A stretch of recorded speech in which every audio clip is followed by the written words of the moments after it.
I mean, we all have this. Why do you get up in the morning and go to work? We have goals which we haven't examined. We have conscious and subconscious goals. We want to have that kind of relationship, and somewhere inside we believe it will bring lasting happiness, peace, and all that. As a consequence of that, check what are your goals for this at this moment. What are your worldly goals? And it's okay, continue to follow them if they still make sense after the inquiry. I'm not saying, and for sure we're not saying to outwardly renounce the world. Do your duties in the world, all from the Gita to Narada to all masters, they say that. Continue to do your duty, but renounce the wish of lasting hope and happiness, lasting love from that, and direct that huge emotional resource back.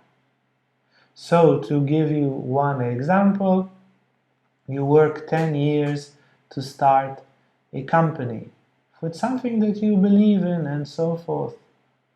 And if you believe that that company, once established and making a profit and having some workers and so forth, will give you lasting happiness, it won't.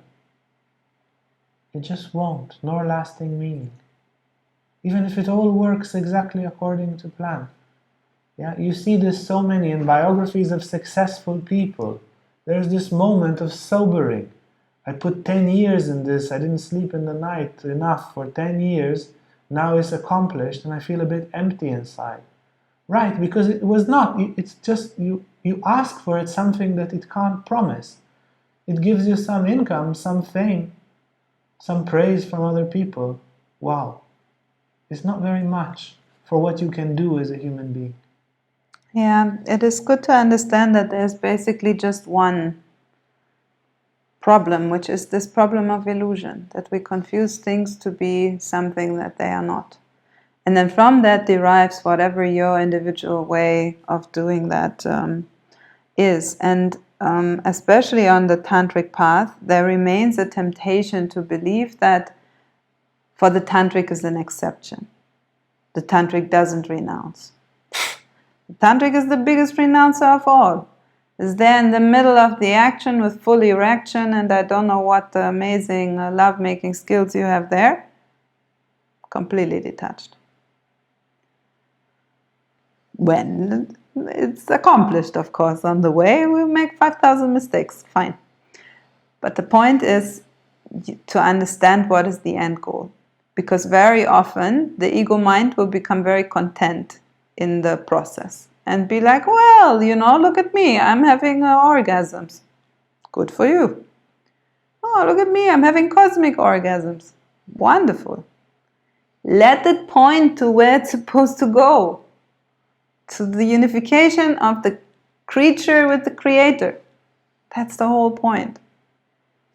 Or the balancing into the self, however you want to call it, it's the same thing. Right?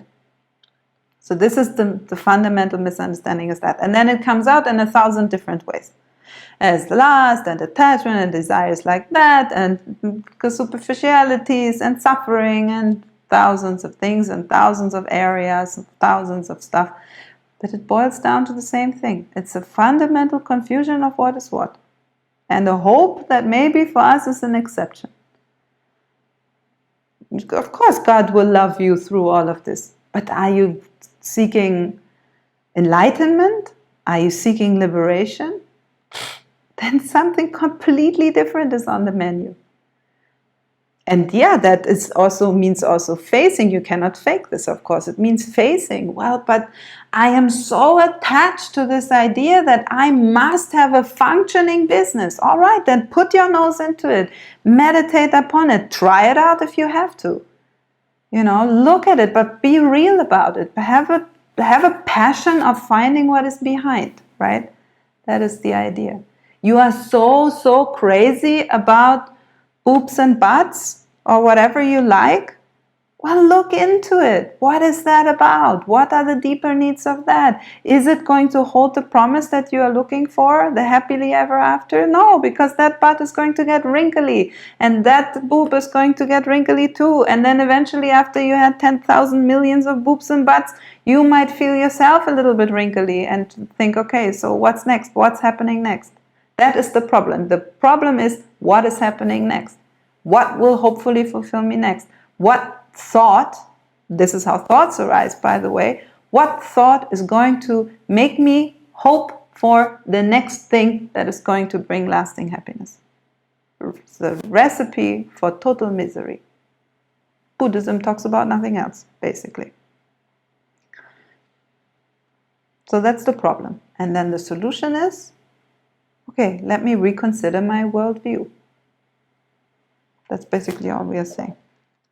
Hey guys, if you like this video, make sure to like and subscribe to our YouTube channel for more content on spirituality, Tantra and more. And if you want to sign up for our online classes or for our retreats, you can see our website on the description below.